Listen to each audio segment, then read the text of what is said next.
السلام عليكم ورحمة الله وبركاته.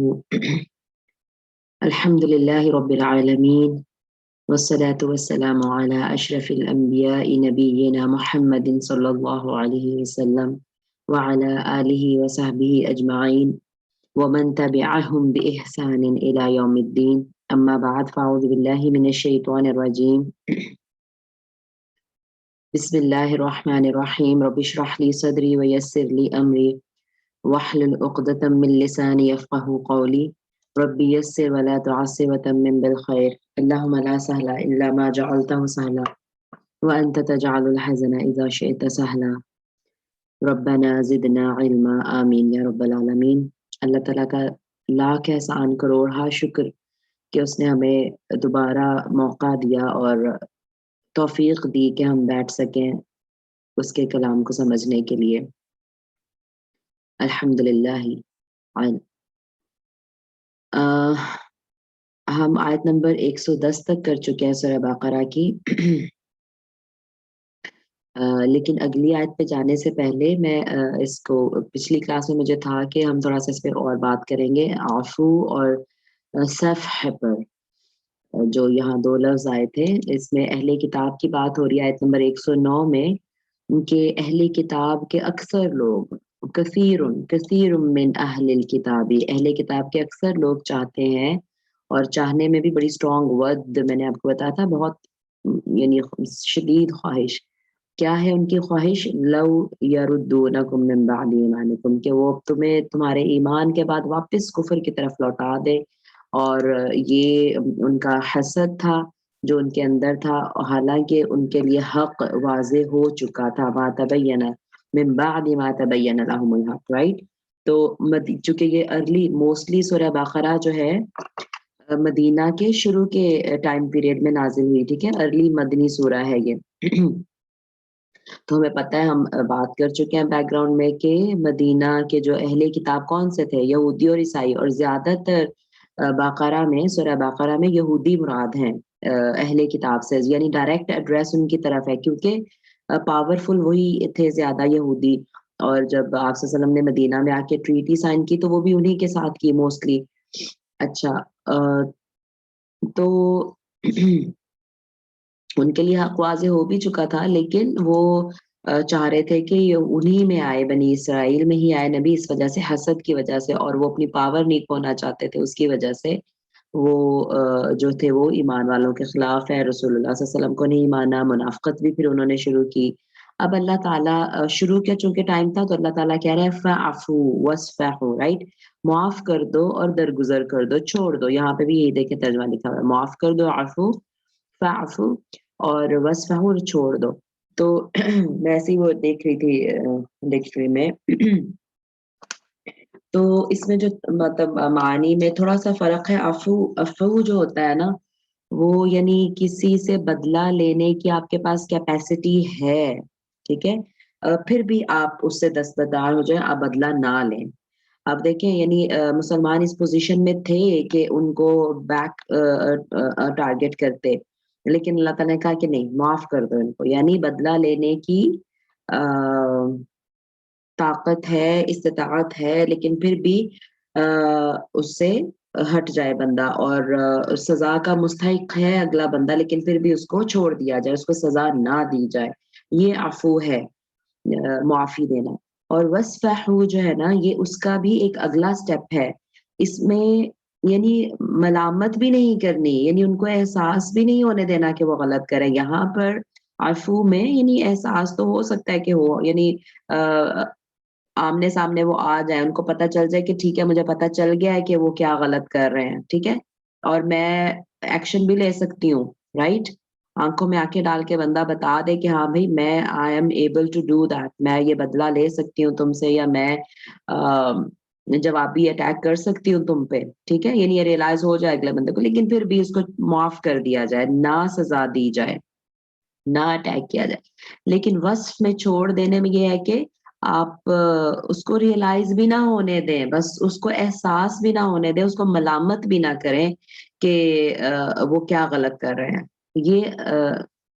صفح میں یہ تھوڑا ایک سٹیپ اور آگے ہے، اور ڈیفینیٹلی یہ مشکل کام ہے، بلکہ عفو سے زیادہ مشکل کام ہے صفح، چھوڑ دینا کسی کو، ٹھیک ہے نا؟ کیونکہ شاید وہ یعنی مطلب وہ اٹس ریئلی گریٹ کوالٹی کہ انسان چھوڑ ہی دے اور اگلے بندوں کو احساس بھی نہ ہونے دے کہ اس نے کیا غلط کیا، ٹھیک ہے؟ تو یہ اٹ از مور ڈیمانڈنگ، یہ ذرا زیادہ اس میں ہمیں ایفرٹ لگانی پڑے گی اس کوالٹی کو اپنے اندر پیدا کرنے کے لیے، ٹھیک ہے؟ تو بہرحال اللہ تعالیٰ نے یہ ارلی سٹیجز پہ کہا، ٹھیک ہے، کہ ابھی تو بس دیکھیں ذرا کہ کیا کریں، ان کو احساس بھی نہ ہونے دیں، کیونکہ ابھی تو معاملات شروع ہوئے تھے، چل رہے تھے، کہ آگے آگے دیکھیں یہ کیا کرتے ہیں. پھر اللہ تعالیٰ کہہ رہے حتی یاتی اللہ بامرہ، اللہ تعالیٰ پھر اپنا کوئی حکم جب تک لے آتا ہے تو ظاہر ہے کہ پھر اگر ان کی کھل کے سامنے آنا شروع ہو جائیں گی جو دشمنیاں ہیں ان کے دلوں میں، تو پھر اللہ تعالیٰ ساتھ ساتھ ان کے حکم بھی ان کو دے، یعنی اللہ کے حکم بھی آئیں گے ساتھ کے، اچھا ٹھیک اب ان کے ساتھ کیسے ٹریٹ کرنا. تو ارلی سٹیجز پہ عفو اور صفح کا حکم دیا اللہ تعالیٰ نے، ٹھیک ہے؟ تو یہ میں نے کہا تھوڑا سا میں کر دوں بات. اس کے بعد نماز کا تھا کہ ٹھیک ہے ان کے معاملات کو اس طرح ڈیل کرو اور تم اپنی اسٹرینتھ کے لیے نماز قائم رکھو اور زکوٰۃ دے رہے. نماز قائم رکھنے سے سوشلی اسپریچولی اللہ کے ساتھ کنیکٹڈ رہو، مضبوط رکھو اپنے ایمان کو، اور معاشرے کی اسٹرینتھ کے لیے زکوٰۃ دیتے رہو آپس میں، مطلب ایک جو مضبوط مسلم سوسائٹی بن جائے گی، ٹھیک ہے؟ اور پھر اللہ تعالیٰ نے کہا کہ جو بھی تم آگے بھیجو گے تو تم اس کو پالو گے، کچھ چھوٹے سے چھوٹا بھی ضائع نہیں ہوگا. تو یہ ریکیپ تھا پچھلے ہماری کلاس کا، آخری 2 آیتوں کا. اب آگے چلتے ہیں، آیت نمبر 111 سے اصل میں ہمیں آج شروع کرنا تھا. جی، اعوذ باللہ من الشیطان الرجیم. وقالوا، اور وہ کہتے ہیں، انہوں نے کہا لن يدخل الجنت، نہیں، ہرگز نہیں، لن اسٹرانگ نفی ہے نا، ہرگز نہیں، یدخلا داخل ہوگا، جنت میں کوئی بھی، الا مگر، من کان ہودن جو کوئی ہو جائے یہودی، او نصارا یا عیسائی. تلک امانیہم، یہ ان کی آرزویں ہیں. قل کہہ دو، ہاتو لے آؤ برہانکم، اپنی دلیل، ان کنتم صادقین، اگر تم سچے ہو. اب یہ ان کا جیسے پیچھے ایک ان کی پول کھلا نا اہل کتاب کا، کہ وہ تو چاہتے ہی ہیں کہ مسلمانوں کو بھی وہ کفر میں لے جائیں کسی طرح، کبھی شکوک و شبہات ڈال کے، ٹھیک ہے؟ مسلمان نے نیو کنورٹس کے دلوں میں کبھی مختلف سوالات پوچھ کے رسول اللہ صلی اللہ علیہ وسلم کو پریشان کر کے، ان کا مقصد یہی تھا. اچھا، اور پھر دوسرا جو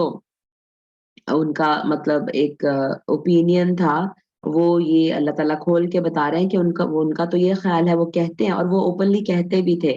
کہ جنت میں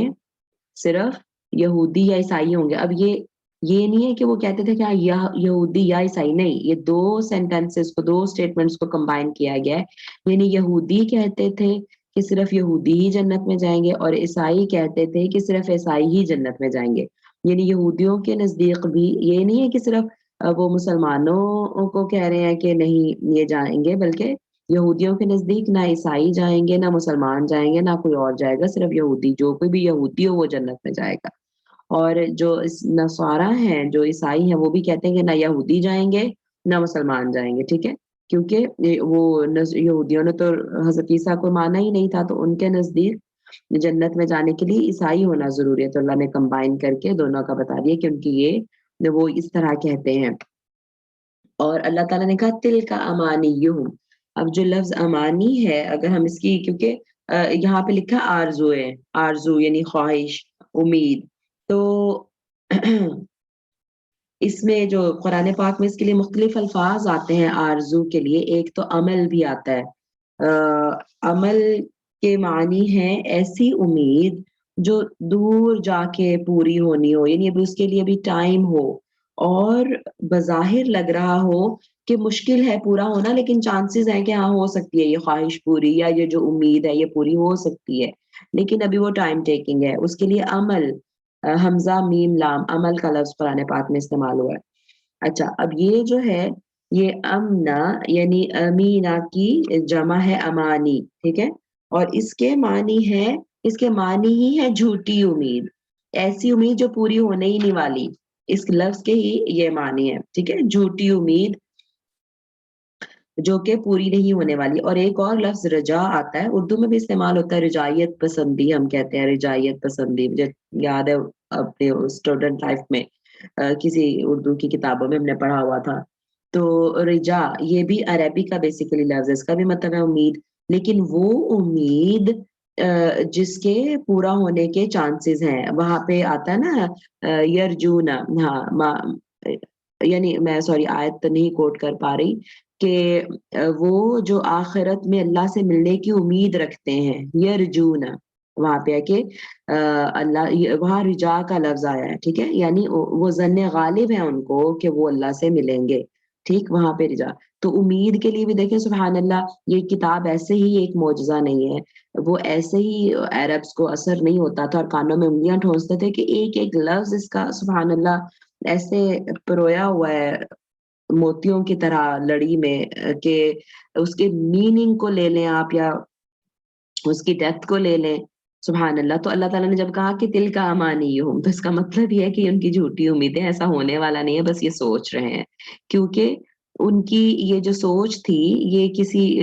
گارنٹی پہ تھوڑی تھی, کوئی ان کے پاس لکھی ہوئی تھوڑی آیت آئی تھی کہ ایسا ہی ہوگا, نہیں. یہ ان کے اپنے بنائے ہوئے ان کے, آپ کہہ لیں کہ جو ان کے اسکالرز ہوتے تھے, انہوں نے جو عقائد گھڑ کے لوگوں کو بتا دیے تھے, بس وہ اس پہ تکیہ کیے بیٹھے تھے.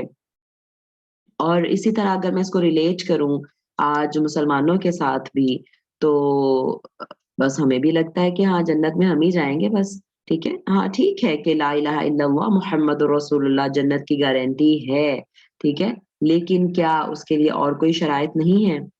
رائٹ. تو خدا نہ خواستہ کہیں ہماری بھی یہ امانی ہی نہ رہ جائے, ٹھیک ہے, کیونکہ بہت ساری چیزیں ہیں جو جنت میں آنے سے, جنت میں داخلے سے منع کر دیں گی. ایک حدیث مجھے یاد آ گئی, رسول اللہ صلی اللہ علیہ وسلم نے فرمایا کہ میرا ہر امتی, اپنے الفاظ میں بتا رہی ہوں, میرا ہر امتی جنت میں جائے گا سوائے اس کے جو انکار کر دے. تو صحابہ نے پوچھا کہ جنت میں جانے سے کون انکار کرے گا؟ تو رسول اللہ صلی اللہ علیہ وسلم نے فرمایا کہ جس نے میری اطاعت کی وہ جنت میں جائے گا, اور جس نے میری اطاعت سے انکار کر دیا اس نے جنت میں جانے سے انکار کر دیا. تو آپ دیکھیں, یعنی خالی لا الہ الا اللہ محمد رسول اللہ کہنا کافی نہیں ہے, نیک عمل, اور ان نیک اعمال میں بھی رسول اللہ صلی اللہ علیہ وسلم کی اطاعت کتنی ضروری ہے, ٹھیک ہے. تو اور پھر توحید کا خالص ہونا, اور اعمال کا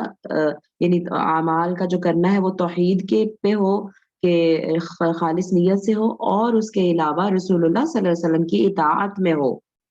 اپنے پاس سے گھڑے ہوئے طریقوں کے مطابق نہ ہو ہماری عبادتیں, ہمارے نیک اعمال, تب جو ہے وہ. اور پھر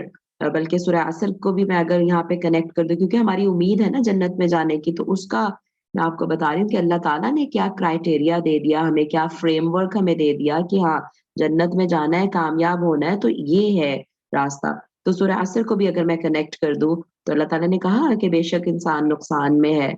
ٹھیک ہے, سوائے ان کے جو ایمان لے آئے, نمبر 1, ٹھیک ہے, ایمان لے آئے. نمبر 2, وَعَامِلُوا الصَّالِحَاتِ إِلَّا الَّذِينَ آمَنُوا وَعَامِلُوا الصَّالِحَاتِ, وہ بھی ہم نے بات کر لی کہ ٹھیک ہے نیک عمل کون سے ہوں گے, جو توحید کے یعنی خالص اللہ کی رضا کے لیے کیے جائیں گے, اور رسول اللہ صلی اللہ علیہ وسلم کی اطاعت میں ہوں گے, سنت کے مطابق ہوں گے, وہ عامل الصالحات بھی ہو گئے. ابھی بھی ختم نہیں ہوئی بات, بس اب مت سمجھے ہم کے ایمان والے ہیں اور ہم اپنا نمازیں روزے اپنا صدقہ کر رہے ہیں بس ٹھیک ہے, انف, نو. وَتَوَاصَوْا بِالْحَقِّ وَتَوَاصَوْا بِالصَّبْرِ بھی کرنا ہے, ایک دوسرے کو نصیحت کرنی ہے, حق کی, برائی سے روکنا ہے, نیکی کا حکم دینا ہے, اور پھر صبر بھی کرنا ہے, خود بھی اس پہ صبر کرنا ہے, دوسروں کو بھی صبر کی تلقین کرنی ہے, تب جا کے جو ہے نا سکسیس کا کرائٹیریا پورا ہوتا ہے. تو جنت اتنی آسان نہیں ہے, جنت میں جانا, جنت دیکھیں یعنی کیا کہتے ہیں, جتنی مہنگی, جتنی قیمتی چیز آپ نے کوئی خریدنی ہو اتنا ہی مہنگی ہوتی ہے نا وہ, جتنی جتنی کوالٹی بڑھتی جائے چیز کی اتنی اس کی پرائس زیادہ ہوتی جاتی ہے. تو جنت تو سب سے زیادہ پریشیس ہے, جنت تو سب سے زیادہ قیمتی چیز ہے, وہ کیسے ہمیں مفت میں مل جائے گی اور آسانی سے مل جائے گی. اللہ تعالیٰ ہم سب کے لیے آسان کرے جنت کا راستہ, آمین یا رب العالمین. تو بہرحال واپس چلتے ہیں, اور پھر ایک تو یعنی چلو مسلمان، اور پھر مسلمانوں میں ہر سیکٹ جو دوسرے کے بارے میں بات کر رہا ہوتا ہے، اور رسول اللہ صلی اللہ علیہ وسلم کا جو ایک اور مجھے حدیث یاد آ گئی کہ آپ صلی اللہ علیہ وسلم نے فرمایا کہ میری امت کے جو ہے وہ 73 فرقے ہوں گے، اور اس میں سے صرف ایک جنت میں جائے گا. ٹھیک ہے، بات صحیح ہے، لیکن کسی ایک فرقے کو یہ مطلب وہ اب جو اس طرح سے جو مسلمان فرقوں میں بٹے ہوئے ہیں اور وہ کہہ رہے ہیں کہ ہاں صرف میرا فرقہ جنت میں جائے گا، تو وہ یہ والے فرقے نہیں ہیں مراد. ٹھیک ہے نا، یعنی ہر فرقے میں آپ سمجھ لیں کہ ایسے لوگ ہو سکتے ہیں کہ جو غلط کر رہے ہیں اور جو صحیح کر رہے ہیں. ٹھیک ہے، تو صحیح کرنے وہ فرقہ، رسول اللہ صلی اللہ علیہ وسلم نے اس کا کوئی نام نہیں لیا کہ کون سا فرقہ جنت میں جائے گا. آپ صلی اللہ علیہ وسلم نے فرمایا وہ جو میرے اور میرے صحابہ کی سنت پر ہوگا، یعنی جو میری سنت پر ہوگا اور میرے صحابہ کے طریقے پر ہوگا. تو بس وہ نام نہیں لیا، تو let's try to be on that path. ٹھیک ہے، جیسے ابھی میں نے پہلے بھی کہا کہ سنت کے مطابق عمل. اور ایک اور میں بات کو کنیکٹ کرتی چلوں کہ آج ہم اگر کسی سے دیکھیں، کوئی مجھے کہتا ہے کہ ہاں یہ نیک کام ہے، ٹھیک ہے، اس طرح کر لو، اس طرح کر لو، تو میں اس کو کہتی ہوں مجھے چیک کرنا ہے کہ ہاں کیا یہ سنت میں ہے، کیا رسول اللہ صلی اللہ علیہ وسلم نے ایسے کیا، کیا حدیث میں ہے. ہمیں تو وہیں سے پتہ چلے گا نا کہ یہ نیک ہے یا نہیں، یہ نیکی کا کام ہے کہ نہیں. تو وہ مانگنا، پروف مانگنا، یہ قرآن ہی مجھے سکھا رہا ہے. دیکھیں، قل یعنی جو بھی آپ کلیم کرتے ہیں کہ ایسا ہے ایسا ہے، تو قل آپ پھر ان سے کہیے ہاں تو برہانکم ان کنتم صادقین، لے آؤ اپنی دلیل اگر تم سچے ہو. ٹھیک ہے، جو بھی آپ بات کر رہے ہیں کہ آپ کے پاس دلیل ہے اس کی، یہ بہت ضروری ہے سمجھنا، پوچھنا اور اس پہ یقین رکھنا. ورنہ تو پھر اور دیکھیں جب ہم اس چیز کی طرف آ جائیں گے نا تو سارے ڈفرینس آف اوپینین ہی ختم ہو جائیں گے. یعنی ٹھیک ہے آپ کے پاس دلیل ہے تو آپ لے آئیے، اور میرے لیے دلیل، ہمارے لیے دلیل، ایک مسلمان کے لیے دلیل صرف قرآن اور حدیث ہونی چاہیے، قرآن اور سنت ہونی چاہیے. ٹھیک ہے، اس کے ساتھ کنیکٹڈ چیزیں ہونی چاہیے بس. اور یہ مطلب یہاں یہود و نصارہ کو ایک چیلنج دے کے ان سے ایک سوال پوچھ کے اللہ تعالیٰ نے ہمیں ایک طریقہ بتا دیا کہ اگر وہ کہتے ہیں کہ ٹھیک ہے صرف یہودی اور عیسائی ہی جائیں گے، ٹھیک ہے تو بتاؤ بھائی کہاں تورات میں، انجیل میں کہاں لکھا ہے؟ لے آؤ اپنی دلیل، پیش کرو اگر تم سچے ہو. بلا، کیوں نہیں، یعنی اللہ تعالیٰ، اور یہ بلا بھی نا بڑی اسٹرانگ نفی کے لیے ہوتا ہے. یہاں تو خیر لکھا ہے سنو، یعنی جو پچھلے کی بات ریجیکٹ کرنی ہو نا، کیونکہ وہ کہتے ہیں ہرگز نہیں داخل ہوگا جنت میں کوئی بھی، تو اللہ تعالیٰ کہہ رہے کیوں نہیں، بلا کیوں نہیں داخل ہوگا، یہودی اور عیسائی کے علاوہ اور کوئی جنت میں کیوں نہیں داخل ہوگا. بلکہ اصل میں تو بات یہ ہے من اسلم وجہہ للہ، جو کوئی بھی اپنا چہرہ جھکا دے، اسلم سبمٹ کر دینا. ٹھیک ہے، وجہہ اپنا چہرہ، للہ اللہ کے لیے، جو اپنا چہرہ اللہ کے لیے جھکا دے، وہو محسن اور وہ احسان کرنے والا ہو. احسان یعنی یہاں پہ دیکھیں لکھا ہوا ترجمہ، اپنے آپ کو خلوص کے ساتھ اللہ کے سامنے جھکا دے، یعنی احسان کے ساتھ. اور احسان کا مطلب شاید میں نے پہلے بھی ایک دو کلاسز میں ایکسپلین کیا ہے کہ بہت اچھی طریقے سے کسی چیز کو کرنا، وہ احسان ہوتا ہے. وہ ایک حدیث میں نے پہلے بھی کلاس میں شیئر کی تھی، مجھے یاد ہے کہ رسول اللہ صلی اللہ علیہ وسلم نے فرمایا کہ اللہ تعالیٰ نے احسان جو ہے نا وہ احسان کرنا فرض کر دیا، یعنی ہر کام کو اچھے طریقے سے کرنا فرض کر دیا ہے. آپ کچھ بھی کریں اس کو بہت اچھے طریقے سے کریں. ٹھیک ہے، یعنی اپنا 100% دیں، بلکہ 100% سے بھی زیادہ دینے کی کوشش کریں، تو وہ احسان ہے. تو یعنی خلوص، اور ظاہر ہے سب سے پہلے اس میں خلوص ہی آتا ہے. آپ جو بھی ایک اچھے طریقے سے کام کرنا چاہیں گے، ٹھیک ہے، تو اس میں خلوص، اسی لیے ترجمہ لکھا ہے کہ اپنے آپ کو خلوص کے ساتھ جو اللہ کے سامنے جھکا دے. فَلَهُ أَجْرُهُ عِنْدَ رَبِّهِ، تو اس کے لیے اس کا اجر اس کے رب کے پاس ہے. وَلَا خَوْفٌ عَلَيْهِمْ وَلَا هُمْ يَحْزَنُونَ، اور نہ پھر ان پر کوئی خوف ہوگا، نہ ہی وہ غمگین ہوں گے. اب یہاں دیکھیں یعنی اللہ تعالیٰ نے کہا کہ کیوں نہیں جنت میں جائے گا جو یہودی اور عیسائی نہ ہو، بلکہ ایک کرائٹیریا دے دیا کہ آپ اپنے چہرے کو اللہ کے سامنے جھکا دیں. اب چہرے کو جھکانے سے کیا مراد ہے؟ اس کے بہت سارے میننگز ہو سکتے ہیں. ایک تو یہ کہ دیکھیں چہرہ، جدھر میرا چہرہ ہے نا ادھر ہی میری ڈائریکشن ہے، جدھر میرا منہ ہے میری ڈائریکشن بھی وہی ہے. ٹھیک ہے، اور دوسرا جھکانے کا، چہرہ جھکانے کا، اگر میں اس کو سجدے سے مراد لوں تو ایسی میں سن رہی تھی تفسیر، تو انہوں نے کہا کہ دیکھیں اب جو آج یہودیوں اور عیسائیوں کی جو عبادتیں ہیں نا، یعنی کہتے ہیں کہ سجدہ ان کی عبادتوں میں بھی پہلے تھا لیکن انہوں نے ختم کر دیا، چینج کر لیا نا اپنی، انہوں نے عبادتیں بھی چینج کر لی، ٹیچنگز بھی چینج کر لی، تو اب وہ خالی کھڑے کھڑے ہی بس اور بیٹھے بیٹھے ہی وہ اپنی عبادت کر لیتے ہیں۔ لیکن الحمدللہ ہمارا اسلام میں جو رسول اللہ صلی اللہ علیہ وسلم نے جو ہمیں نماز سکھائی اس میں ابھی بھی سجدہ ہے، اور الحمدللہ تو وہ جو ہم جھکاتے ہیں اپنے چہروں کو بھی اللہ کے سامنے، ٹھیک ہے، اچھا اس تو ایک تو یہ مطلب لٹرلی بھی میننگ جو ہے وہ مطلب چہرہ جھکانا، اور دوسرا میں نے کہا کہ جو مطلب جدھر چہرہ ہے میری ڈائریکشن بھی وہی ہے، تو میری ڈائریکشن وہ جو ہے وہ اللہ کے آگے ہی سبمٹ ہو جائے، میری اپنی کوئی مرضی، میری اپنی کوئی ڈائریکشن نہ ہو، بلکہ اللہ کی دی ہوئی ڈائریکشن کو ہی تابع میں کروں، میری ہر چیز، ہر عمل، ہر راستہ میرا وہی ہو جو اللہ کے سامنے جو ہے وہ جھکا ہوا ہو، اور جھکے ہوئے سے مراد ہے کہ سبمیشن میں ہو، اللہ کے سامنے میں اپنے آپ کو سبمٹ کر دوں، ٹھیک ہے، جو بھی ایسا کرے گا اور وہ پورے خلوص کے ساتھ اچھے طریقے سے وہ کر رہا ہے تو اس کا اجر اللہ کے پاس ہے، اور ظاہر ہے اجر اللہ کے پاس ہوگا تو پھر وہ اجر کے بدلے میں جنت بھی اسی کو ملے گی۔ اور پھر اور دیکھیں وَلَا خَوْفٌ عَلَيْهِمْ، یہاں پر بات ہو رہی ہے یعنی وہ ہوا محسن ایک بندے کی بات ہو رہی ہے، ٹھیک ہے، انڈیویجلی، کیونکہ جب میں نے کام کرنا ہے، جس نے بھی جو بھی کام کرنا وہ انڈیویجلی کرنا ہے، ٹھیک ہے، میرے اندر کتنا خلوص ہے وہ مجھے پتا ہے یا میرے اللہ کو پتا ہے، آپ کے اندر کتنا ہے وہ آپ کو پتا ہے اور اللہ کو پتا ہے، مطلب ہم ایک دوسرے کو جج بھی نہیں کر سکتے اور نہ ہی اس میں ہم ایک دوسرے کی ہیلپ کر سکتے ہیں، ریمائنڈرز دے سکتے ہیں، لیکن دلوں کی کیفیت تو ہر انسان کے اپنے بس میں ہے نا، مطلب اپنے اس کے دل وہ خود کنٹرول کرتا ہے، وہ خود ایفرٹ کرتا ہے اپنے دل کو خالص رکھنے کی، تو انڈیویجول ایفرٹس ہیں یہاں پر، ٹھیک ہے، اسی لیے اللہ تعالیٰ نے کہا کہ جو بھی ایسا کرے گا، لیکن جب یہاں پر ہوا کہ وَلَا خَوْفٌ عَلَيْهِمْ، اب یہاں جمع کا صیغہ آ گیا، ان پر خوف نہیں ہوگا، یعنی دنیا میں تو ہم انڈیویجولی اپنے اپنے کام کر رہے ہیں، ٹھیک ہے، لیکن وہاں پر سبحان اللہ جب اللہ تعالیٰ کے پاس جائیں گے، جب جنت میں داخلے کا وقت ہوگا تو پھر گروہ در گروہ جو ہے وہ لوگ داخل ہوں گے، تو پھر وہ ایک پورا گروہ ہو گیا، ٹھیک ہے، جنہوں نے یہ احسان کیا اور جنہوں نے اللہ تعالیٰ کے سامنے اپنے چہرے کو جھکا دیا، اب وہ ایک پورا گروہ بن کے وہ اللہ کے سامنے ہوں گے اور پھر ان پر کوئی خوف نہیں ہوگا، یعنی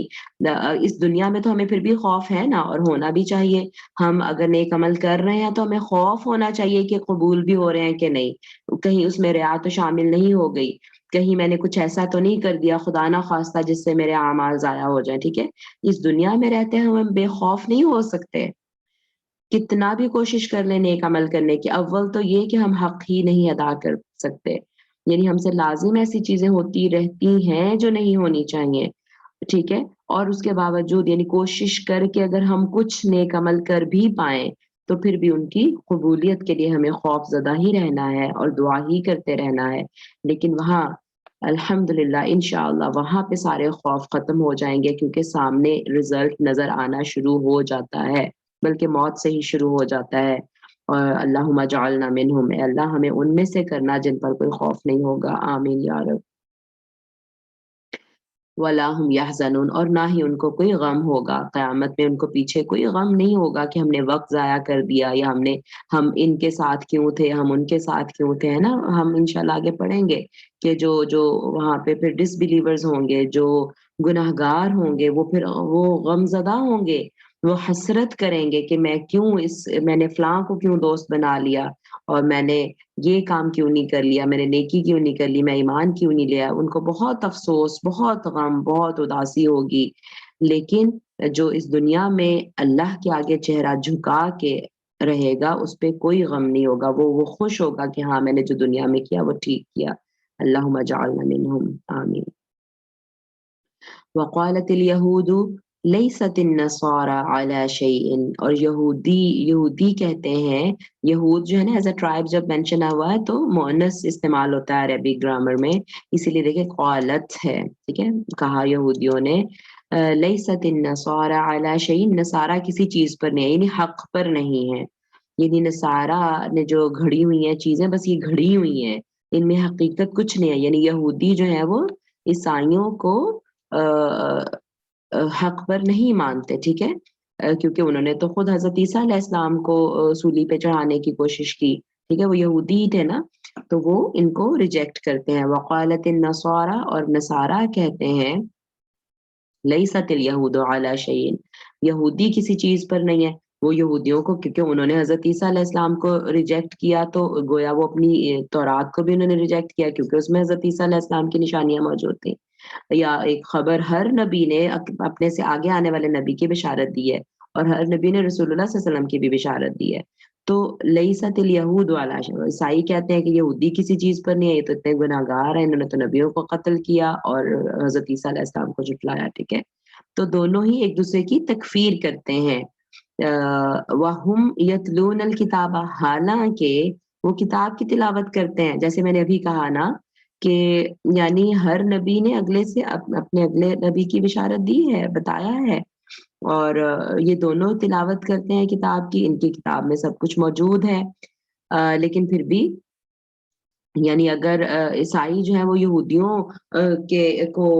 مطلب نہیں مانتے، تو یہودی جن انبیاء کو مانتے ہیں ان کا ذکر انجیل میں موجود ہے، لیکن جب وہ ان کو ریجیکٹ کر رہے ہیں تو اس کا مطلب ہے انجیل کی ٹیچنگز کو بھی ریجیکٹ کر رہے ہیں. اور یہودی جو ہے تورات کا، جیسے میں نے آلریڈی کہا کہ حضرت عیسیٰ علیہ السلام کا موجود ہے، لیکن وہ اس کو ریجیکٹ کر رہے ہیں. تو حالانکہ وہ کتاب پڑھتے ہیں، ان کو پتہ ہے، پھر بھی ایک دوسرے کو اس طرح سے ریجیکٹ کر رہے ہیں. کذالک، اسی طرح، قال، کہا، الذین، ان لوگوں نے، لا یعلمون مثل قولہم، جو نہیں لا یعلمون، نہیں جانتے، مثل قولہم، ان کے کہنے کی طرح.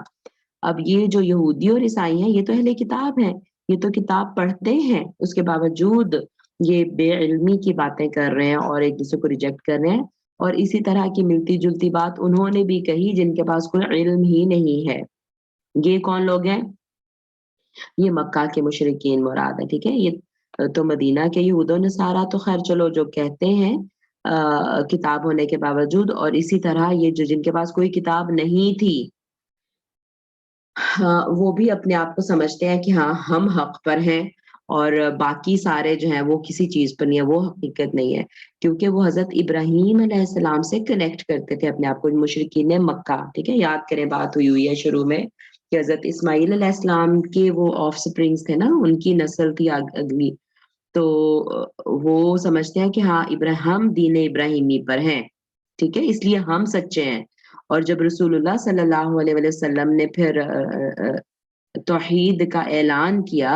اور ان کو بتایا شرک کے بارے میں، تو وہ رسول اللہ صلی اللہ علیہ وسلم کو الٹا صابی کہنا شروع ہو گئے، رائٹ.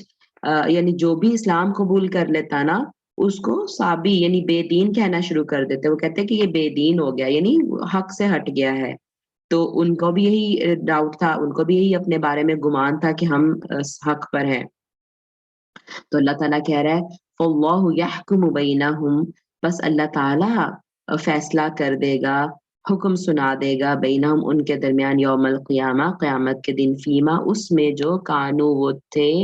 فیہی، اس کے بارے میں، یختلفون، اختلاف کر رہے. یعنی جو ابھی بس پوری بات کلیئر ہو گئی کہ ایک دوسرے کو نگیٹ کر رہے ہیں، ایک دوسرے کی تکفیر کر رہے ہیں، اور حالانکہ ہے یہ سارے ہی غلط. تو اللہ تعالیٰ نے یہ نہیں کہا کہ یہودی غلط کہہ رہے ہیں یا عیسائی غلط کہہ رہے ہیں، یہودی بھی صحیح کہہ رہے ہیں کہ ہاں عیسائیت جو ہے وہ حقیقت پر نہیں ہے، عیسائی بھی صحیح کہہ رہے ہیں واقعی یہودی حق پر نہیں ہے، اور مشرکین، ٹھیک ہے. تو اللہ تعالیٰ نے کہا کہ ہاں آپس میں جب بھی جو، حالانکہ سب کی بات صحیح ہے، لیکن اپنے آپ کو جو صحیح کہتے ہیں وہ بات غلط ہے. تو اللہ تعالیٰ ہی قیامت کے دن ان کے بارے میں فیصلہ کر دے گا. وہاں تو ساری چیزیں کھل کے سامنے آ جائیں گے، کوئی چھپا نہیں پائے گا. اگلی آیت پہ چلتے ہیں. ومن اظلم، اور کون زیادہ ظالم ہے، ممن، اس سے، جو منع کرے، روکے، مساجد اللہ، اللہ کی مسجدوں سے. کس بات سے؟ ان یذکر، کہ ذکر کیا جائے، فی اسمہ، اس میں اس کا، اس میں ہا کی ضمیر مساجد کی طرف جا رہی ہے کہ ان مساجد میں اسمہ، اس کا نام، یعنی اللہ تعالی کا. وسعى، اور وہ کوشش کرے، فی خرابیہا، اس کی خرابی کا، اس کو یعنی اس کو برباد کرنے کا، اس کی بربادی کی کوشش کرے مسجدوں کی.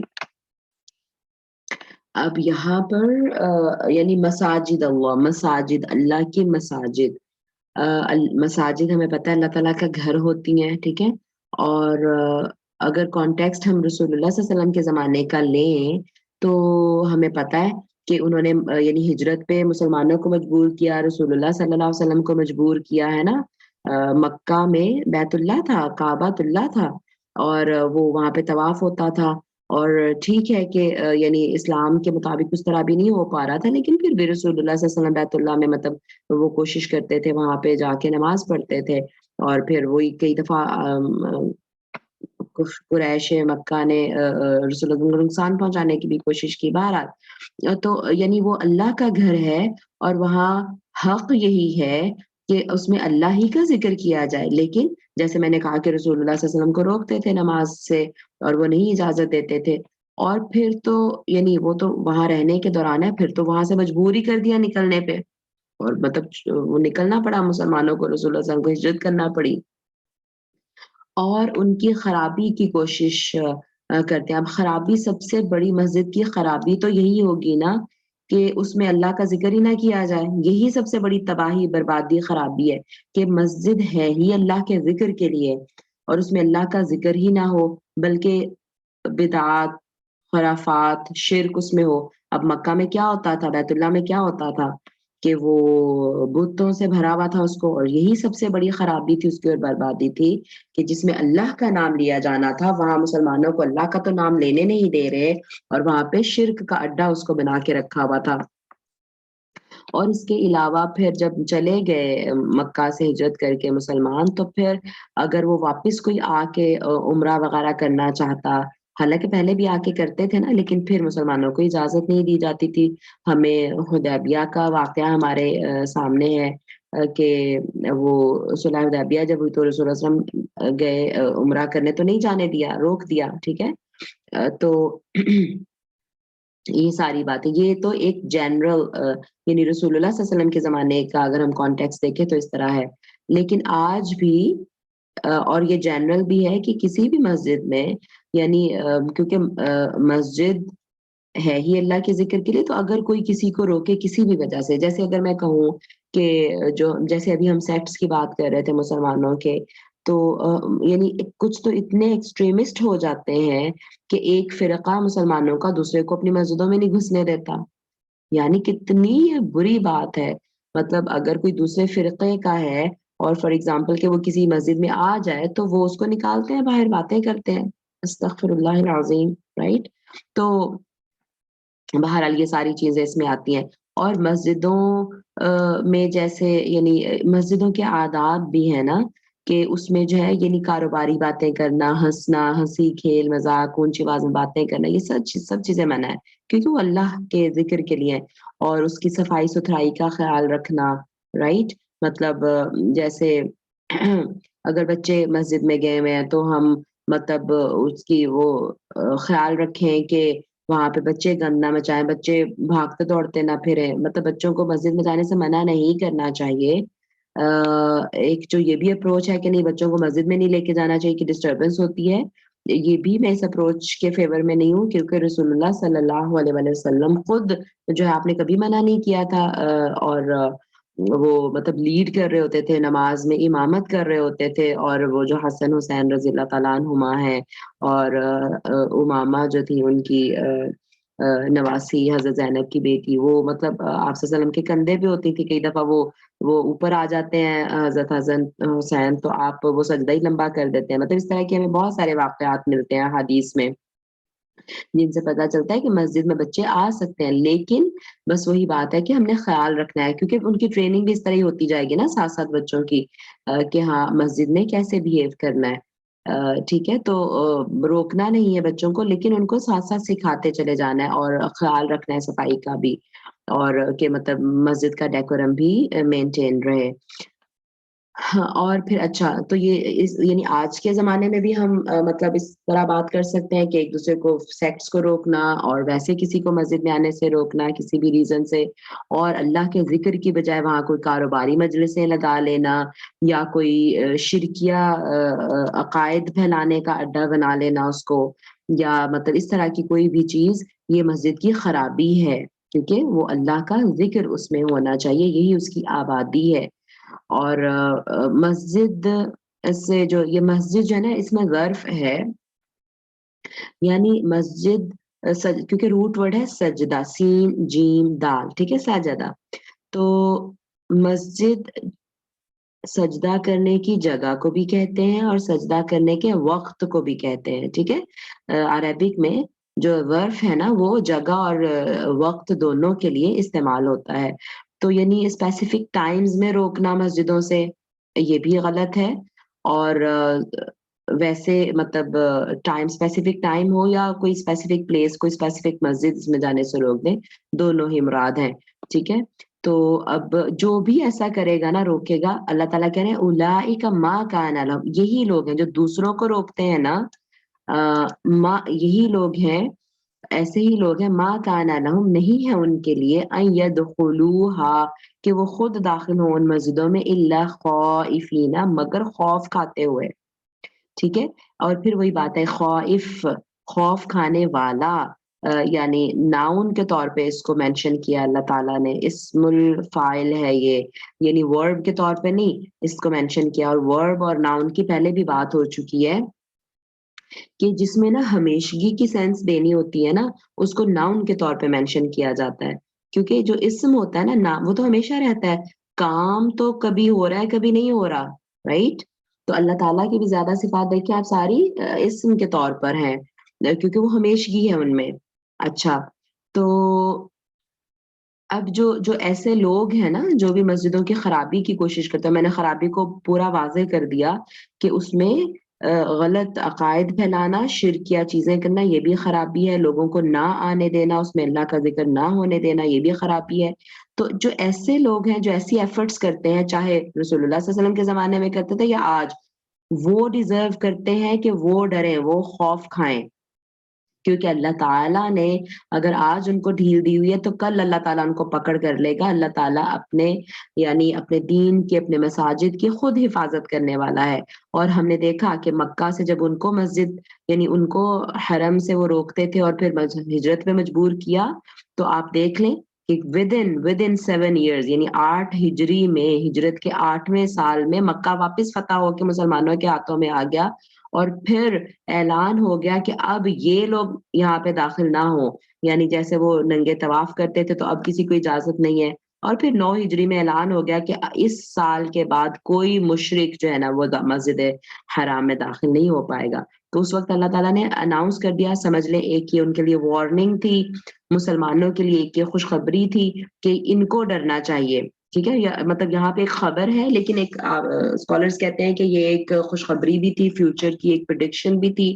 کہ ابھی تو یہ روک رہے ہیں نا، اور فیوچر میں ان کو روک دیا جائے گا اور یہ ڈریں گے. اور دیکھیں مکہ جب فتح ہوا تو وہ سارے ڈر، ویسے تو خیر وہ پورا اس پہ بھی فتح مکہ پہ بھی بات ہو سکتی ہے کہ کس طرح ہوا اور کیا اسٹریٹجی تھی رسول اللہ صلی اللہ علیہ وسلم کی. اینی ویز یہ سارے اپنے گھروں میں چھپ گئے تھے، اور رسول اللہ صلی اللہ علیہ وسلم نے کہا تھا کہ ہاں جو چاہتا ہے کہ وہ حفاظت میں رہے وہ اپنے گھر میں چلا جائے تو وہ حفاظت میں ہوگا. تو یہ سارے اب گھروں میں گھس گئے تھے، اور پھر یعنی وہ ڈر رہے تھے کہ اب کیا ہوگا ہمارے ساتھ. اور پھر اعلان کیا گیا کہ آئیے باہر مسجد کی طرف نکلیں، اور پھر رسول اللہ صلی اللہ علیہ وسلم نے سب کو جمع کیا، بلایا، اور پھر کہا کہ ہاں تم پہ کوئی بلیم نہیں ہے، تمہیں خوف نہ کھاؤ، میں تم سب کو معاف کرتا ہوں. تو آپ صلی اللہ علیہ وسلم نے وہ اعلان، تو وہ مطلب وہ خوف زدہ تھے، اور ان کو یہاں پہ ہے کہ ان کو خوف زدہ ہونا چاہیے، ٹھیک ہے. اور خوف زدہ دنیا میں بھی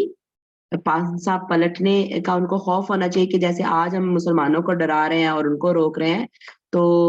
کل کو یہ ہمارے ساتھ بھی ہو سکتا ہے. تو اور پھر یہ لہم فی الدنیا خزی، دنیا میں بھی ان کے لیے رسوائی ہے ایسے لوگوں کے لیے جو مسجدوں کی خرابی کرتے ہیں، وَلَهُمْ فِي الْآخِرَةِ عذاب عظیم، اور ان کے لیے آخرت میں بھی بہت بڑا عذاب ہے. یعنی دنیا میں رسوائی ہم نے دیکھ لیا کہ کیسے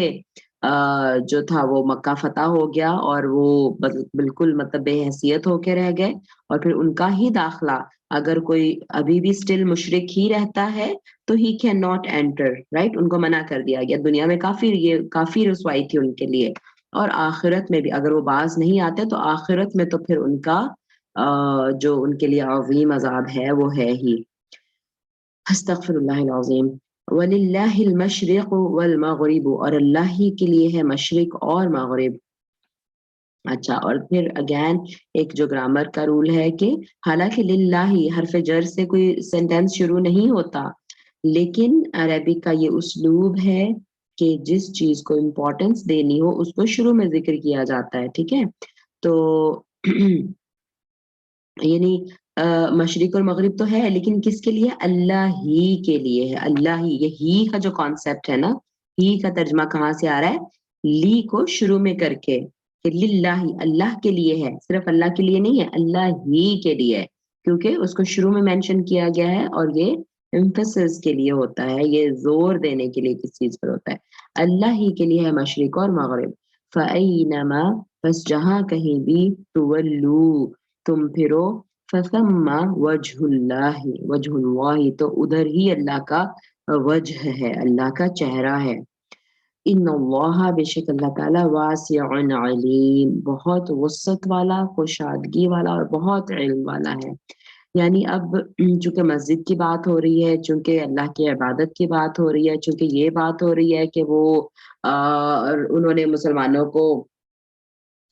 مکہ سے نکلنے پہ مجبور کر دیا تھا، اور پھر ہمیں پتہ ہے کہ مکہ یعنی مدینہ میں جانے کے بعد تقریباً 1.5 سال تک، تقریباً 16-17 مہینے، مسلمان جو تھے وہ کعبہ کی طرف منہ کر کے نماز نہیں پڑھی تھی انہوں نے، ہے نا؟ وہ مسجد الاقصیٰ کی طرف منہ کر کے نماز پڑھ رہے تھے، اور اس کی بھی کچھ ریزنز تھی، جو وہاں کے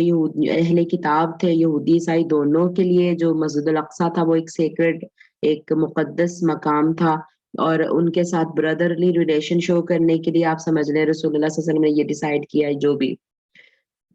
تو یعنی وہ ایک شاید مسلمانوں کے دل میں یہ بھی تھا کہ وہ مطلب، اور رسول اللہ صلی اللہ علیہ وسلم خود بھی، ہم جب آگے ابھی انشاءاللہ ہم سیکنڈ پارہ شروع کرنے والے ہیں تو وہاں پہ تبدیلی قبلہ کی جو آیات آئیں گی تو وہاں پہ اللہ تعالیٰ مینشن کریں گے، کیا اللہ تعالیٰ نے وہاں پہ مینشن کہ ہم تیرے چہرے کا بار بار آسمان کی طرف اٹھنا دیکھ رہے تھے، یہ رسول اللہ صلی اللہ علیہ وسلم کے بھی دل میں خواہش تھی کہ واپس مکہ جو ہے کعبہ کو قبلہ بنایا جائے، تو اللہ تعالیٰ نے خیر اس کو کنسول یہاں پہ کیا ہے کہ اگر مسلمانوں کے دل میں یہ خواہش ہو یا یہ پریشانی ہو کہ اللہ کے گھر کو چھوڑ کے ہم وہاں پہ کر رہے ہیں، تو اللہ تعالیٰ نے کہہ دیا کہ مشرق مغرب ساری جہتیں، ساری سمتیں اللہ تعالیٰ ہی کے لیے ہیں، یعنی اللہ تعالیٰ تو یعنی کسی سمت کا، کسی ڈائریکشن کا محتاج تو نہیں ہے نا کہ ادھر منہ کریں گے تو اللہ کی عبادت ہو رہی ہے اور ادھر کریں گے تو نہیں، نہیں ایسی بات نہیں ہے نا، اور اگر ایک ڈائریکشن فکس کی ہے تو مسلمانوں کی یونٹی کے لیے ہے۔ آپ سوچیں ذرا، اگر ایک قبلہ مقرر نہ کیا جاتا تو مطلب وہ یونٹی کہاں سے آتی؟ کوئی کس طرح منہ کر کے نماز پڑھا ہے، کوئی کس طرح، مطلب we can not imagine even, ہے نا؟ تو وہ مطلب ایک جو ڈائریکشن سنگل ایک دی ہے وہ ایک پوائنٹ پہ سب کو اکٹھا کرنے کے لیے، اور یہ بتانے کے لیے کہ ہاں سینٹرل پوائنٹ یہی ہے، مرکز یہی ہے، ٹھیک ہے؟ ادروائز اللہ کسی ڈائریکشن کا محتاج نہیں ہے، اور نہ باؤنڈ ہے، اور نہ ہی وہ مکان اور زمان کا جو ہے وہ مقید ہے، رائٹ؟ ایسی بات نہیں ہے، ہر یعنی اللہ تعالیٰ تو آنر ہے، اور ہر طرف اللہ تعالیٰ کا رول ہے نا؟ مطلب اچھا، اور اس میں پھر وہی عقیدہ کیا اس کو کہتے ہیں، وحدت الوجود اور وحدت الشہود کو بھی ذرا میں ٹچ کرتی چلوں، کہ ہم یہ نہیں کہیں گے کہ ہر طرف اللہ ہے، رائٹ؟ ہر طرف اللہ یعنی کیونکہ وہ عقیدے کا ایک سوال آتا ہے نا کہ اللہ کہاں ہے، اگر آپ سے کوئی کہے پوچھے تو اللہ عرش پر ہے، یہ اس کا جواب ہے، ٹھیک ہے؟ اللہ اوپر آسمانوں میں 7ویں آسمان پر عرش پر ہے، یہ قرآن و حدیث کے مطابق یہ جواب ہے، اور یہ عقیدہ ہونا چاہیے۔ جو کہتے ہیں کہ اللہ ہر جگہ ہے تو یہ ایک غلط جواب ہے، اور اللہ کا علم ہر جگہ ہے، ٹھیک ہے؟ مشرق مغرب اسی کے لیے ہے، وہ آنر ہے، وہ ہر چیز، یعنی یہ ڈائریکشنز بھی اسی کی کریشن ہے، ٹھیک ہے؟ تو لیکن جواب جو ہے وہ یہ ہے کہ اللہ عرش پر ہے، ٹھیک ہے؟ اللہ ہر جگہ ہے کہنا غلط ہے، اس سے پھر وہ عقیدہ وحدت الوجود کا تصور آتا ہے جو کہ ہندوؤں کا عقیدہ ہے، وہ کہتے ہیں کہ ہر چیز میں اللہ ہے، ہر جگہ اللہ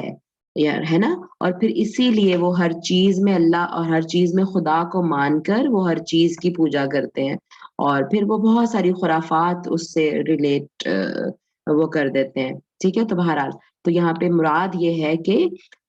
یعنی ڈائریکشن سے فرق نہیں پڑتا، جہاں کہیں بھی تم جاؤ تو اللہ کا چہرہ وہی ہے، اللہ کا علم، اللہ کی یعنی جیسے جس طرح ہوتا ہے نا کہ جدھر چہرہ ہوتا ہے نا ہمارا، میں نے جیسے پہلے بھی کہا کہ میری ڈائریکشن بھی وہی ہوگی، میرا دھیان بھی ادھر ہی ہوگا، میرا چہرہ آپ دیکھیں لیپ ٹاپ کی طرف میں منہ کر کے بیٹھی ہوئی ہوں، پیچھے کیا ہو رہا ہے مجھے نہیں پتا، رائٹ؟ لیکن اللہ تعالیٰ کی ذات ایسی نہیں ہے، اللہ کا چہرہ ہر طرف ہے، ادھر ہی اللہ کا چہرہ، مطلب اللہ کی اٹینشن، اللہ کا علم، اللہ کا دھیان، اللہ کی توجہ، جو وجہ سے ہی توجہ لفظ ہے، رائٹ؟ تو اللہ کی توجہ تو ہر طرف ہے، ٹھیک ہے نا؟ تو ایسا نہیں ہے کہ میں اس طرف کروں گی تو اللہ کا دھیان ادھر ہے یا اللہ کا چہرہ ادھر ہے اور ادھر نہیں، ایسی بات نہیں ہے، جدھر بھی تم پھرو گے اللہ کی توجہ، اللہ کا دھیان، اللہ کا چہرہ ادھر ہی ہے، اور چہرے سے مراد میں نے آپ کو بتا دیا، ٹھیک ہے نا؟ کہ میرا چہرہ جدھر ہے میری صرف دھیان ادھر ہی ہے، یہ مراد، اللہ تعالیٰ کی ذات ایسی لمیٹڈ نہیں ہے، ان اللہ واسع علیم، وہ تو بہت، اور دیکھیں یہاں یہ کنیکشن دیکھیں ذرا علیم کا یہاں ذکر کرنے کا، ٹھیک ہے نا؟ جیسے میں کہہ رہی تھی نا کہ ہم یہ نہیں کہیں گے کہ اللہ ہر جگہ ہے، لیکن اللہ کا علم ہر جگہ ہے، اللہ کا علم جو ہے اس نے ہر چیز کا احاطہ کیا ہوا ہے، کوئی اس یعنی بہت وسعت ہے اس میں، ٹھیک ہے؟ زمین و آسمان کی ہر چیز اس کے علم میں ہے، ہر ایکشن اس کے علم میں ہے، وسعت ہے اس میں، تو یہ کنیکشن دیکھیں اللہ تعالیٰ کی یہ دو صفات کو یہاں پہ مینشن کرنے کا، ٹھیک ہے؟ کہ اللہ علم کے حساب سے ہر جگہ ہے، علم کے حساب سے اس کا علم ہر جگہ محیط ہے۔ وقالو، اور انہوں نے کہا اتخذ اللہ، اللہ نے پکڑ لی ہے، بنا لی ہے، ولدا، اولاد، اللہ نے اولاد، اللہ نے اولاد بنائی ہے، یہ اللہ کی اولاد ہے، سبحانہ، وہ تو پاک ہے، ٹھیک ہے؟ سبحان یعنی مطلب سبحان اللہ جب ہم کہتے ہیں یعنی اللہ تعالیٰ کو، اللہ کی اس کا مطلب ہے منزہ، اس کو منزہ کرنا، اس کو پاک بیان کرنا ہر چیز سے، یعنی ہر کمی سے، ہر نقص سے، ٹھیک ہے؟ ہر یعنی شارٹ کمنگ سے، کمزوری سے، بلکہ اسی کے لیے ہے ما فی السماوات والارض، جو کچھ بھی آسمانوں میں اور زمین میں ہے، کل لہ قانتون، ہر چیز تو اسی کی قانت ہے، قانت کہتے ہیں فرما بردار کو، قانت اور قانتہ، تو قانتون اس کی جمع ہے، یعنی ہر چیز اسی کی فرما برداری کرنے والی، یعنی اس کا حکم، اس کی حکومت تو ایسی ہے کہ ہر چیز اسی کی، کل لہ، کل یعنی کلن میں ہر چیز آ گئی نا، ہر چیز بھی اور ہر ایک بھی، ٹھیک ہے؟ چاہے جاندار ہے یا غیر جاندار ہے، ہر کوئی اسی کا فرما بردار ہے۔ اچھا، اب سبحان، سبح جو روٹ ورڈ ہے نا اگین، وہ ہے یعنی اس کا مطلب ہوتا ہے فلوٹ کرنا، حرکت کے لیے ہے، ایک جو قرآن پاک کی آیت ہے نا کہ سبح للہ، کیا ہے، I'm sorry I'm forgetting آیت، پتہ نہیں یہاں پہ دی ہوگی کہ نہیں، نہیں یہاں پہ نہیں دی ہوئی، اینی ویز یعنی سبح یہ نا حرکت، یہ موومنٹ کے لیے آتا ہے، شاید سورہ یاسین کی آیت ہے کہ جس میں ہے کہ فی فلق یسبحون، ہاں ٹھیک ہے، کل فی فلق یسبحون، ہر چیز، وہ روٹ ورڈ وہی ہے کہ ہر فلق میں، اوپر اسی سے پھر ہم کہتے ہیں نا کہ جو بھی اجرام فلقی ہیں وہ سب فلقی ہیں، وہ سب حرکت کر رہے ہیں، وہ سب گردش کر رہے ہیں، رائٹ؟ تو گردش، موومنٹ، اور اس کے لیے یہ لفظ استعمال ہوتا ہے، تو یعنی اللہ تعالیٰ کو جب ہم سبحان کہتے ہیں تو یعنی اللہ تعالیٰ ان ساری چیزوں سے پاک ہے، اور وہ اوپر ہے، وہ اس کی کنٹینیویشن میں ہے اس کی صفات، ٹھیک ہے؟ کسی نقص اور کسی جماد، کسی جمود سے وہ پاک ہے، اور پھر کہا کہ اسی کے لیے ہے جو یعنی ملکیت اسی کی ہے جو کچھ آسمان و زمین میں، تو اس کو کیا ضرورت ہو سکتی ہے کسی اولاد کی، ہے نا؟ وہ تو ہر چیز، ہر کمزوری اس سے پاک ہے، اس کو اولاد کی ضرورت ہی نہیں ہے، اور نہ صرف ہر چیز اس کی ملکیت میں ہے، بلکہ جو اس کے سبارڈینیٹس ہیں، جو اس کی مخلوقات ہیں، وہ اس کے لیے اتنے فرما بردار ہیں۔ اب دیکھیں فرما برداری کے لیے بھی نا بہت سارے الفاظ آتے ہیں، سبحان اللہ، لیکن یہاں جو قانت کا لفظ ہے یہ ایسی فرما برداری ہے جو خوشی خوشی ہو، رائٹ؟ یعنی مطیع اطاعت کرنا اور متبع اتباع کرنا، ٹھیک ہے؟ اور پھر قانت، یعنی قانت کا بھی دیکھیں، اردو میں تو فرما برداری لکھا ہوا ہے، یعنی ایک دیکھیں، میں ایک فار ایگزامپل میرے 2 بچے ہیں، میں ان کو حکم دیتی ہوں کہ اچھا آپ نے یہ کرنا، ٹھیک ہے؟ اب ایک حکم یعنی اطاعت وہ دونوں فار ایگزامپل کر لیتے ہیں، کام وہ میرا کر دیتے ہیں دونوں، لیکن ایک ہو سکتا ہے ذرا میں نے کہا ابھی ہے تو ذرا 10 منٹ بعد جا کے کرے گا، ہے نا؟ اور ذرا سستی سے کرے گا، اچھے طریقے سے نہیں کرے گا، جیسا کہا ویسا نہیں کرے گا، کرے گا تو صحیح لیکن کوالٹی اس کی لو ہوگی، ہے نا؟ کر تو اس نے بھی دیا، لیکن ایک وہ ہے جو بھاگ کے جائے گا، فوراً کرے گا، پرفیکٹ طریقے سے کرے گا، جیسے کہا ایز اٹ از کرے گا، بلکہ میکسیمم ایفرٹ ڈال کے کرے گا، اور اس کو یعنی بہت پیار سے کرے گا، محبت سے کرے گا، رائٹ؟ ایک اس کو بوجھ سمجھ کے کرے گا، تو کر تو دونوں نے دیا، لیکن قانت وہ ہے جس نے پیار، محبت، پرفیکشن کے ساتھ کیا، سبحان اللہ۔ تو یہ ٹوٹل فرما برداری ہے، اور جو اور دیکھیں پھر اللہ تعالیٰ، آپ ذرا پوری کائنات پہ نظر دوڑا کے دیکھیں، ہر چیز ایز اٹ از اللہ تعالیٰ کو فرما برداری اللہ تعالیٰ کی کر رہی ہے، جیسے اللہ تعالیٰ نے حکم دیا ہوا ان کو، سوائے انسان کے، کیونکہ انسان کو اللہ تعالیٰ نے فری ول دی ہوئی ہے، اور یہ بھی ایسا نہیں ہے کہ اللہ تعالیٰ فرما برداری کرا نہیں سکتا تھا بندوں سے، نہیں، یہ تو اللہ تعالیٰ کی مرضی ہے، اس نے ٹیسٹ کے لیے انسان کو پیدا کیا، اللہ نے خود کہا کہ میں نے زندگی موت پیدا اس لیے کی انسان کو کہ اس کو آزمائے کہ کون اچھے عمل کرتا ہے، تو اللہ تعالیٰ چاہتا تو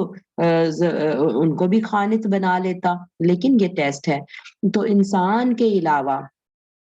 باقی ہر چیز جو کہ آسمان و زمین میں وہ اللہ تعالیٰ کی قانت ہے، ٹھیک ہے؟ اچھا، اس کے علاوہ یعنی اگر انسانوں میں بھی دیکھیں تو جیسے میں نے کہا کہ ہاں ٹھیک ہے، اعمال جو ہے نا، صرف ہمارے اعمال وہ ہمارے بس میں ہے، ٹھیک ہے؟ صرف ہمارے اعمال، اس کے علاوہ یعنی جیسے اور ہمارا ماننا یا نہ ماننا اللہ تعالیٰ کو صرف وہ انسان کے بس میں ہے، ورنہ دنیا میں جیسے ڈس بلیورز ہیں، جو کافر ہیں، جو اللہ کو نہیں مانتے، ٹھیک ہے، جان بوجھ کے نہیں مانتے،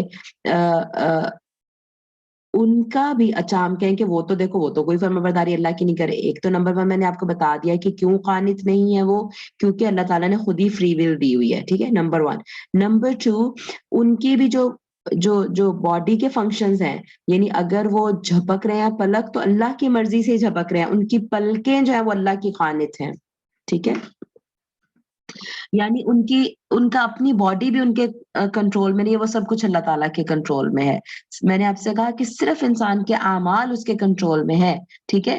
میں منہ سے ایک لفظ نکال ہی نہیں سکتی اگر اللہ تعالیٰ کی مرضی نہ ہو، اگر اللہ تعالیٰ چاہے نہ تو ایک لفظ نہیں نکال سکتی، ایک سانس نہیں لے سکتی، ٹھیک ہے نا؟ میرا خیال ہے آپ سمجھ گئے ہوں گے کہ میں کیا کہنا چاہ رہی ہوں۔ تو اور وہی جو اعمال ہمارے صرف کنٹرول میں نا، انہی کی بیس پہ صرف جنت اور جہنم کا فیصلہ ہے، تو اسی لیے اللہ نے وہ ہمارے کنٹرول میں دیے ہوئے ہیں کہ کل کو کوئی بلیم نہ کرے کہ ہاں بھائی اللہ کو کسی سے دشمنی ہے کہ اللہ کسی کو جنت کے لیے اور کسی کو جہنم کے لیے پیدا کرے گا؟ اللہ تعالیٰ کیوں کسی کو جہنم میں پھینکے گا؟ وہ ہمارے اپنے ہی اعمال ہوں گے، اللہ تعالیٰ کا ڈیسیژن نہیں ہوگا، وہ ہمارا اپنا ڈیسیژن ہوگا، اس لیے وہ ہمارے بس میں ہے کنٹرول۔ میں نے بولنا ہے، میں جھوٹ بولوں کہ سچ بولوں وہ میری اپنی مرضی ہے، وہ اللہ نے مجھے اختیار دیا، لیکن بولوں گی میں اللہ کی مرضی سے، ایک لفظ نہیں نکال سکتی سوائے اللہ کی مرضی کے، لیکن بولنا کیا ہے، جھوٹ یا سچ، وہ میرا اختیار ہے، ٹھیک ہے؟ اور اسی پہ فیصلہ ہوگا جنت اور دوزخ کا، ٹھیک ہے؟ تو خیر انشاءاللہ اس آیت پہ اگلی کلاس میں بھی بات کریں گے، بس یہاں پہ میں اینڈ کرتی ہوں کلاس۔ ہاں، اللہ تعالیٰ جو کہا سنا اللہ تعالیٰ اس کو قبول فرمائے، اور اگر مجھ سے کچھ غلطی ہوئی ہے، کمی کوتاہی ہوئی ہے، تو اللہ تعالیٰ اس کو اپنی رحمت سے معاف فرمائے، اور وہ شیطان کی طرف سے اگر کچھ مجھ سے غلط بات ہوئی ہے، اور اگر میں کچھ صحیح بتا پائی ہوں تو اللہ تعالیٰ کی توفیق اور اس کی رحمت سے ہے، اللہ تعالیٰ اس کو ہمارے لیے صدقہ جاریہ بنائے کہنے سننے کو، اور اللہ تعالیٰ سمجھ کے عمل کی توفیق دے اور اس کو پھیلانے کی توفیق دے، آمین یا رب العالمین۔ سبحانك اللهم وبحمدك نشهد ان لا اله الا انت نستغفرك ونتوب اليك ربنا تقبل منا انك انت السميع العليم وتب علينا انك انت التواب الرحيم آمين يا رب العالمين وما علينا الا البلاغ المبين جزاكم الله خيرا كثيرا السلام علیکم ورحمۃ اللہ وبرکاتہ۔